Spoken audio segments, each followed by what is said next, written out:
Everyone আসসালামু আলাইকুম। চলে আসলাম আপনাদের মাঝে নতুন আরেকটি ভিডিও নিয়ে। এই যে দেখেন সকালবেলায় আমার ছেলে কি করতেছে দেখেন। আমার বাবা সারাক্ষণ এই কাঠকুট নিয়েই খেলাধুলা করে। এই যে ওর ওর বড় বাবার মতো হবে। তুমি কি তোমার বাবার মতোই বা বড় বাবার মতো? হ্যাঁ, কাঠের কাজ করবা। ওরা বড় বাবার আমার বাসুরের তো সৌমিল আছে, ওইখান থেকে আমরা যে লাকড়ি আসে এই যে চিকন চিকন এইগুলো নিয়ে আমার ছেলে আবার খেলাধুলা করে। জানি এইগুলো রিক্স, তারপর বাচ্চার আবদার রাখতে হয়। গাছ থেকে পেঁপে পারতাম। আজকে কি রান্না করব? পেঁপে দিয়ে গরুর মাংস। এই যে দেখেন আমরা যে পেঁপে গাছ থেকে পেঁপে পাইরা দিয়ে খাইছি, ডাল দিয়ে খাইছি, তারপরে পাশের বাড়ির আন্টিদেরকেও দিছি। এখন আবার গরুর মাংস দিয়ে পেঁপে দিয়ে আলু দিয়ে রান্না করব। তুমি পারো তো? তুমি পারো? পেঁপে পারো? পারো? জান গাছ থেকে পেঁপে পারো? পারতে পারো না? এই যে অবশেষে গাছ থেকে পেঁপে পেরে নিয়েছি, এখন রান্না করব পেঁপে দিয়ে, এই যে আলু দিয়ে। যে এদিকে ডাল বসিয়ে দিয়েছে। আপনারা হয়তো আগের ভিডিওতে দেখেছেন যে আমার শ্বশুরে বাজার করে নাই, শুধু আলু আর পেঁয়াজ তেল এনে দিয়ে গেছিল। তার জন্য আজকে আমরা ডাল রান্না করব আর গরুর মাংস রান্না করব। পেঁপে দিয়ে গরুর মাংস দিয়ে ভালোই লাগে। আমার যখন প্রথম বিয়ে হয়েছিল তখন আমি পেঁপে দিয়ে গরুর মাংস দিয়ে রান্না করলে বলতাম এইগুলো আবার কিভাবে খায়। আসলে আমি ওইসব খাওয়া অভ্যস্ত ছিলাম না। আমার বাবার বাড়িতে পেঁপে দিয়ে গরুর মাংস দিয়ে রান্না করা হয়নি কখনো। এখানে এসে আমি খেয়ে অভ্যস্ত হয়ে গেছি। এমনিতে ভালোই লাগে। কোটাকাটি শেষ হওয়ার পরে আমার ডাল রান্না শেষ হয়ে গেছে। তারপরে আমি এদিকে বিরান করে নিতেছি আলু আর পেঁপেগুলা। আমার শ্বশুর শাশুড়ি আসার কথা ছিল দুপুরে খাওয়া দাওয়ার পরে, তার জন্য আমরা দুই করে রান্না একসাথে রান্না করে ফেলতেছি, কিন্তু ওরা দুপুরে খাওয়ার আগেই চলে আসছে। আসার সময় আমাদের জন্য কিছু ডাঁটা শাক নিয়ে আসছিল। ওই যে আমার বাবার বাড়ির চারার মধ্যে দেখিয়েছিলাম আপনাদেরকে আগের ভিডিওতে শাকগুলা, এখান থেকে আমার আম্মু কয়েকগুলা শাক দিয়ে দিচ্ছে আমাদের জন্য। ওরা শাকগুলা কুটে নিতেছে। এইগুলা শুটকি দিয়ে মাছ দিয়ে রান্না করব। আর এদিকে আমি আলুগুলো বিরান করে নিতেছি। এইগুলা বিরান করা শেষ হলে আমি গরুর মাংস বসিয়ে দেব। এদিকে আমি মাংস বসিয়ে দিলাম।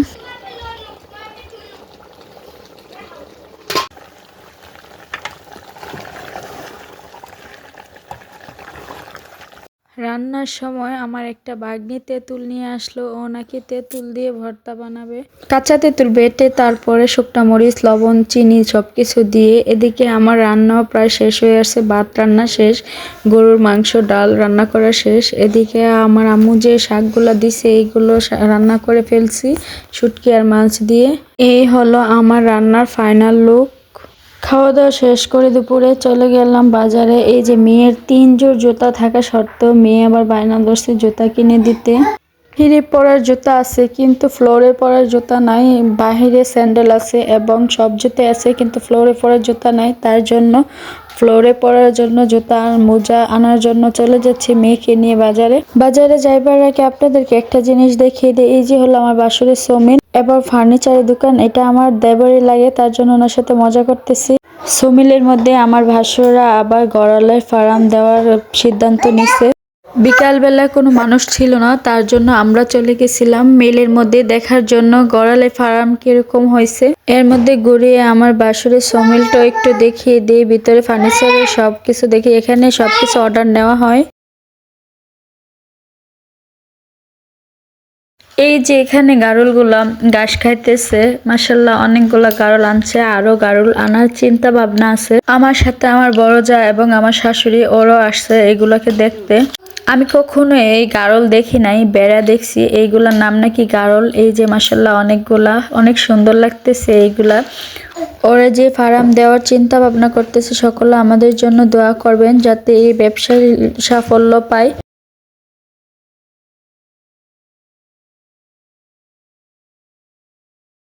এইগুলোকে যেখানে রাখা হয়, এই যে এই ঘরটা, এই ঘরটার মধ্যে এইগুলোকে রাখা হয়। এখানে প্রায় 11টা আছে, আরো আনার চিন্তা ভাবনা আছে। সবাই আমাদের জন্য দোয়া করবেন। এই যে দেখেন আমার বাসুর এইগুলাকে নিচে নামিয়ে দিতেছে ঘাস খাওয়ার জন্য। যাই হোক, এদিকে গারল দেখতে দেখতে আমি তো ভুলে গেছি আমি যে বাজারে যাব মেয়ের জন্য জুতা মোজা, ছেলের জন্য মোজা আনার জন্য। যাই হোক, এখান থেকে সবার থেকে বিদায় নিয়ে অনেকক্ষণ দাঁড়িয়ে থাকার পরে একটা গাড়ি পাইছি, যেহেতু বিকাল টাইম গাড়ি পাওয়া যায় না। অবশেষে বাজার থেকে চলে আসলাম। বাজারে যে পরিমাণে ভিড় আসলো, আসাটা মুশকিল হয়ে গেছিল, জ্যাম পড়ে গেছিল, রাস্তার মাঝে অনেক জ্যাম আসছিল, ভাবতে পারি নাই সন্ধ্যার আগে আসতে পারবো। যে চলে আসলাম, বাচ্চাদের জন্য ঘরে পড়ার জন্য স্যান্ডেল নিয়ে আসলাম, আর ছেলে মেয়েদের জন্য মোজা নিয়ে আসলাম। আমার ছেলে তো সবার মোজা দেখে ওর পাগুলো দেখাইতেছে, ও মোজা পরবে। বাচ্চাদের এইসব দেখতে আমার একটু ভালোই লাগে। এই যে ওদের সাথে অনেক দুষ্টামি করার কারণে ক্যামেরায় ভালো করে ধরতে পারি নাই। ছেলের জন্য ফল আনবো না তা কি হয়, এই যে ছেলের জন্য ড্রাগন ফল নিয়ে আসলাম।